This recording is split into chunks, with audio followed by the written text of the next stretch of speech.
పెరుగుతున్నటువంటి పెరుగుతున్నటువంటి ఏహ్యభావాన్ని లేదా కోపాన్ని దానికన్నా జగన్మోహన్ రెడ్డి గారి మీద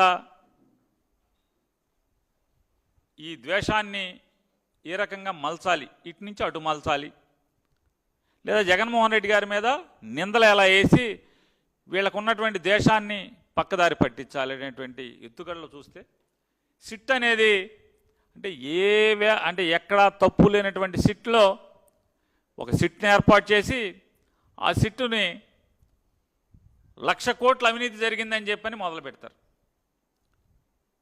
జగన్మోహన్ రెడ్డి గారి ప్రభుత్వంలో 2014 నుంచి 19 దాకా లిక్కర్ స్కామ్ అని, లిక్కర్ స్కామ్లో 1,00,000 కోట్ల అవినీతి జరిగిందని చెప్పని ఇష్టారాజ్యంగా మాట్లాడతారు. దాంట్లో ఆన్లైన్ పేమెంట్లు జరగలేదు, అంతా క్యాష్తో జరిగింది, అది జరిగింది, ఇది జరిగిందని చెప్పారు. ఎవరు ఎన్నిసార్లు ఏం చెప్పినా ఎక్సైజ్ వాళ్ళు చెప్పారు, సాక్ష్యాలు చెప్పారు అందరూ. ఆఖరికి దాంట్లో పనిచేసేటువంటి ప్రతి ఉద్యోగి చెప్తున్నాడు, అయ్యా ప్రభుత్వ దుకాణాన్ని నుంచి అంటే ఆంధ్రప్రదేశ్ రాష్ట్ర బెవరేజెస్ కార్పొరేషన్కి వచ్చేటువంటి ప్రతి సీసా మీద క్యూఆర్ కోడ్ ఉంటుంది, తయారయ్యేప్పుడే ఒక క్యూఆర్ కోడ్ ఇస్తారు, ఆ క్యూఆర్ కోడ్ ప్రకారమే అది ఏపీబీఎస్ఎల్కి వస్తుంది, ఏపీబీఎస్ఎల్ నుంచి ప్రభుత్వ షాపులకు వస్తాయి, ప్రభుత్వ షాపుల నుంచి ప్రతి సీసా అమ్మేప్పుడు దాన్ని స్కాన్ చేసి అమ్మాలి, అది లెక్క అప్పచెప్పాలి, సాయంత్రానికి బ్యాంకులో జమ చేయాలి, జమ చేయకపోతే మర్నాడు ఎక్సైజ్ అధికారులని, సంబంధిత ఎక్సైజ్ అధికారులని, దాంట్లో పనిచేసే వాళ్ళని కూడా అందరినీ కూడా పోలీస్ స్టేషన్లో కేసు పెట్టి లోపలేయటం జరుగుతుంది. ఇట్లాంటి పలు సంఘటనలు జరిగి ఉన్నాయి. సాయంత్రానికి అమ్మకాలు అంటే రాత్రి షాపు మూసేలోపు క్యూఆర్ కోడ్ ప్రకారం ఎన్ని సీసాలు అమ్మితే అన్ని సీసాలకి మర్నాడు బ్యాంకు తెరవంగానే డబ్బు జమ చేయకపోతే ఎంత తగ్గితే అంతకి ఎక్సైజ్ ఇన్స్పెక్టర్తో సహా సంబంధిత ఎస్ఐ కానీ, సిఐ కానీ, మిగతా కాంట్రాక్ట్ ఎంప్లాయీస్ కానీ అందరినీ కూడా పోలీసులు అరెస్ట్ చేయడం అనేది ఎన్నో కేసుల్లో జరిగింది, ప్రతినిత్యం జరుగుతుంది. ఎక్కడెక్కడ 19 నుంచి 24 దాకా జరిగింది. ఇది జరిగిందా అంటే ఓన్లీ జగన్ గారి దగ్గరే జరిగిందా అంటే నారా చంద్రబాబు నాయుడు గారు 2014 నుంచి 19 దాకా కూడా ముఖ్యమంత్రిగా ఆయన ప్రభుత్వం నడిపినప్పుడు కూడా చంద్రబాబు నాయుడు ప్రభుత్వం కూడా బ్రాందీ షాపుల్ని ప్రభుత్వం నడిపింది, చాలా మున్సిపాలిటీల్లో నడిపింది, 100 షాపులు నడిపింది. ఆ షాపుల్లో కూడా నగదుకే అమ్మారు. అలాగే దానిలో కూడా జగన్మోహన్ రెడ్డి గారి ప్రభుత్వంలో లాగా చెక్స్ అండ్ మెజర్స్ లేవు. చెక్స్ లేకపోవటం వల్ల ఎప్పుడో 6 నెలలకో సంవత్సరానికో తెల్లారేక అప్పుడు వీళ్ళు నిద్రలేసి చూసుకుంటే 1,00,000 కోట్లు దోపిడీ జరిగితే వాటి మీద కేసులు కట్టి సస్పెండ్ చేసినటువంటి ఉద్యోగస్తులు ఎంతోమంది ఉన్నారు. నారా చంద్రబాబు నాయుడు గారి ప్రభుత్వంలో కూడా ప్రభుత్వం నడిపినటువంటి మద్యం షాపుల ద్వారా క్యాష్కే అమ్మింది. మరి అప్పుడు ఏం చేశారు? అప్పుడు మీరెంత మూట కట్టుకున్నారు? ఇటువంటి తప్పుడు మాటల్లో ఈ 1,00,000 కోట్లని ముందేం చెప్పారు?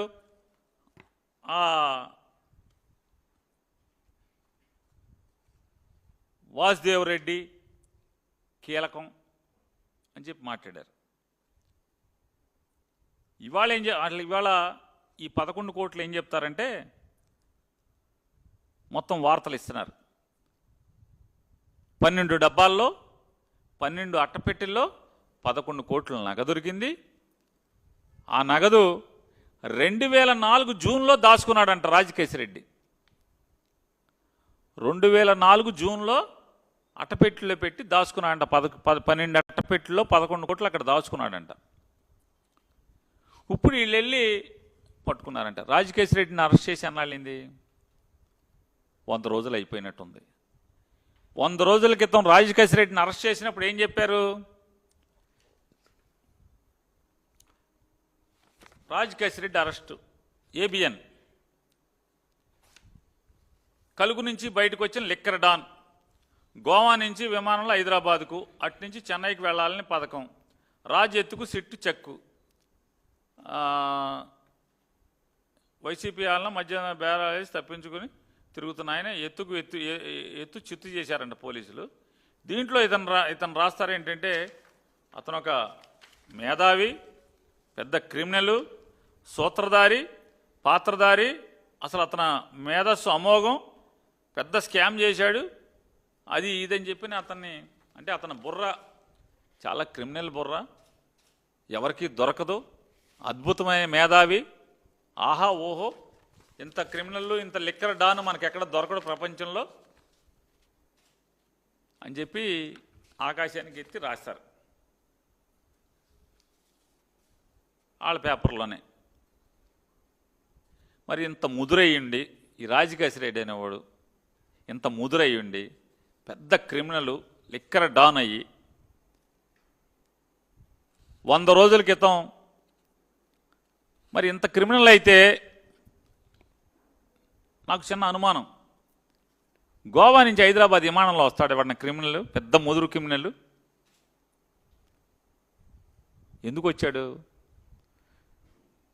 మీరు మాట్లాడుకోబట్టి వచ్చి ఉంటాడు, లేకపోతే ఎందుకు వస్తాడు మీరు చెప్పండి. ఎవడన్నా తప్పించుకునేవాడు అంత మేధావి, అంత క్రిమినల్, అంత బద్ద లోతైన బుర్ర ఉన్నాడు, అంటే క్రిమినల్ ఆలోచనలు ఉన్నాడు, లిక్కర్ డాన్ అయినోడు, ఆధార్ కార్డు పెట్టి పాస్పోర్ట్ పెట్టి ఫ్లైట్ టికెట్ కొనుక్కుని రెడ్ కార్నర్ నోటీస్ ఉండగా విమానంలో వస్తాడు. మీరు సొద చెప్పాలి, పోలీసు ఆహా ఓహో ఎత్తుకు పై ఎత్తు చిత్తులు మీరు రాయాలి, మీరు నమ్మాలి. ప్రజలు ఆలోచించండి ఒకసారి. ఇతను పెద్ద క్రిమినల్ అంటున్నారు, బుర్ర పాదరసం అంటున్నారు, లిక్కర్ డాన్ అంటున్నారు, 1,00,000 కోట్లు ఎత్తేసాడు ఇతను అంటున్నారు. ఇంత ముదురంట గోవా నుంచి విమానం